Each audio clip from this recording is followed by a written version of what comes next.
That's a fact. It's a fact. It's there. Listen, guys, we've been here for about 5 hours now, 5.5 hours. This is the last hour of our Selection Sunday Marathon, and we're going to be going through the first round of the NCAA tournament, making picks, favorite bets, favorite spreads, favorite totals, favorite moneyline underdogs, which is my favorite part of this this exercise. And I want to hit you guys with this first, okay? You got to make one bet. You got to take your life savings. You got to put it on one line, whether it's a total, whether it's a side, whether it's whatever it is, Brad. What is your one favorite bet in the first round? And I will allow you to pick something in the first four for this pick.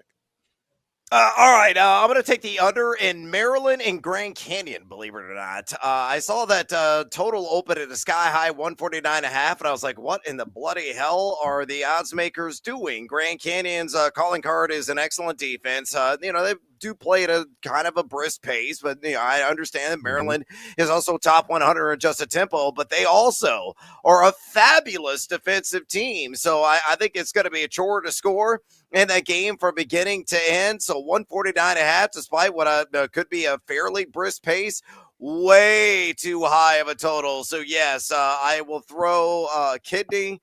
I will throw other vital organs on the table along with a whole pile of cash. And hopefully we're not going to send myself 6 feet under as a result of that under not cashing.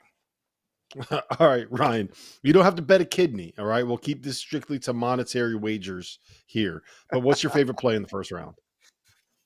Yeah, I'll keep the kidney, but I'm going to go to the first four, actually, and I'm going to go Xavier. So right now, actually, they took a little bit of money. They opened, I believe, as pretty much a pick, a 1.5-point favorite. That's out right now to 2.5 at BetMGM, minus 110. I'm a coward. I'll go with the money line here, minus 134. Rob, I'm a huge Sean Miller fan. Now, if Trey Johnson goes out there and hits a bunch of crazy shots, goes off for 30, I'm probably screwed here on the bet. But I worry a little bit about Texas in a spot like this, man. They could go cold on the offensive end, and if they do that against Xavier, I think they're going to be doomed here. We just saw Ryan Conwell go off for 38 on Marquette. I like their guard play, and if they're not hitting shots, they have the luxury of dumping it off to Zach Fremantle, who it seems like he's been there for like a decade, man. So I really like Xavier actually on the money line, minus 134 against Texas. So I'm going to go with something a little bit off the board here, and I feel like most of America is going to be on the other side of this bet. I like Clemson laying 7.5 against McNeese State. McNeese State is going to be one of those. They're going to be one of the trendy underdog picks here, right? Everyone's going to have them. It's a 12-5 matchup. It's McNeese State. It's Will Wade. We've been talking about him all season long, but this McNeese State team is built to kind of overpower you, right? They're built to force turnovers. They're built to get on the glass. They're built to muck it up defensively. And I just don't think that you can do that to this Clemson team.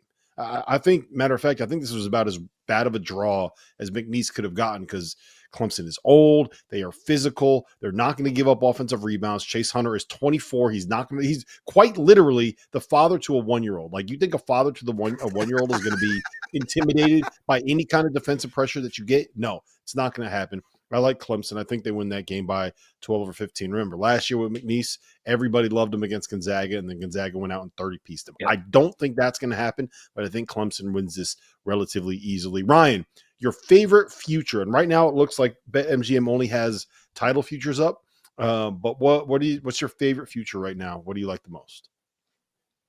I hate to come on here and just go chalk, but I saw Duke minus 115 to reach the Final Four.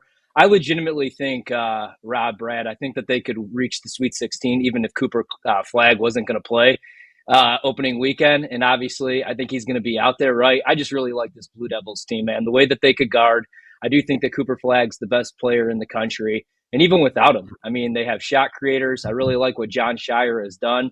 So I like Duke. And then I was waiting on some Sweet 16, maybe some Final Four prices on Maryland. The only thing that concerns me about the Terps is the depth, but obviously, probably the best starting five in the country, definitely up there. So I like Maryland, kind of like their path, but I went all chalk on the future market. I like Duke, and I played them minus 115 to reach the Final Four. I know that's probably not a popular or really juicy pick, but I really do like this Duke team. I honestly don't hate it. I think that they have the easiest draw when it comes to getting to the Final Four. Brad, give me a future play you like. Yeah, smoke him if you got him. It's only appropriate because the number is plus 420 that I saw. Michigan State, the Sparty party is going to rage, guys. Let's do some bong rips because they're going to San Antonio. They're going to get the tour there of the Riverwalk and the Alamo. Look, man, I shunned this team like in early February. I said the correction is on the horizon. It happened, but it was brief. And they were able to right the ship there very quickly. They're all of a sudden hitting threes. What the hell is going on in East Lansing? Michigan State is hitting threes. Why? Because Jace Richardson has been really a difference maker for this team. They're shooting over 36% from distance. Yes, Michigan State I'm talking about in the last 30 days. And, for the most part this season, they were shooting well south of 30%. I love their draw. Auburn is showing some cracks in the dam, a lot of weaknesses defensively, offensively as well. And you might say, well, they still got Janiah Broome. He's a walk-and-talk double-doubles machine. He's got 18 of those on the season. I understand, but Michigan State's a team that can absolutely pack the paint, bludgeon you on the glass. And again, if they're knocking down threes with some consistency, all I'm asking is like 34%. Lord knows if they're in 36%, I'll see you in San Antonio. And the first Shinerbach is on me. Okay, we got Shinerbach references. We're talking about taking bong rips, and Brad has already decided he's going to wager his kidney. Maybe we made the wrong decision on who we're bringing onto the show and to this broadcast for the night. I'll say this. I think when you look at how good these teams are, Houston at twice the value of what Duke is right now as a national title future, I think is something that, I think Houston is just as good as any of those top four teams in the country. And right now at BetMGM, Duke is plus 300, Florida's plus 350, Auburn's plus 400, and Houston is plus 600. Give me the Cougars on the 6-1 odds to win the national